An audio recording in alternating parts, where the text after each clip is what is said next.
And much like Sum 41, my man was still waiting until October 12th of that year. That's right, 10 months later.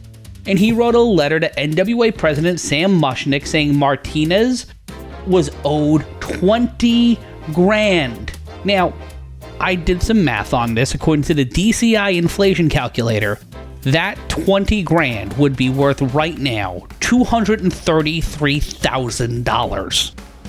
I would also be very pissed at this.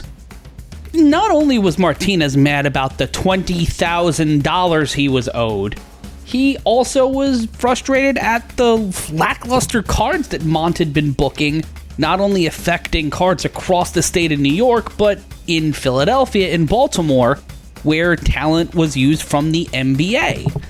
Al Haft was owed money, as was Yukon Eric for his last appearance in Philly, which according to Martinez was 6 weeks prior to his letter, and quote, also owe money to other wrestlers as you must know, which highlights Mushnick knowing that back in the 1930s, Mont had a predilection to leave talent without pay when he was in Los Angeles. And with Mont not paying anything for the final 25 shares of the Manhattan booking agency, and the stock was in his name, Martinez felt that the alliance should step in, reinstate him to the cabal that is the National Wrestling Alliance, and reestablish his quote-unquote half vote, which he had had up until his resignation from the NWA at the start of 1953. A week later, on the 19th, Mushnick would tell Martinez in a reply that, quote-unquote, the alliance does not want to engage in any legal controversies such as you and Toots Mont are having.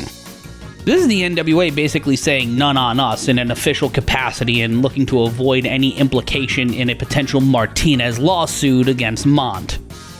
And then immediately denying Martinez automatic re-entry into the alliance, but offering him an opportunity to reapply for the privilege of maybe being in the NWA, which he would do in 1954, but would be rejected per Tim Hornbaker's detailed history of the NWA.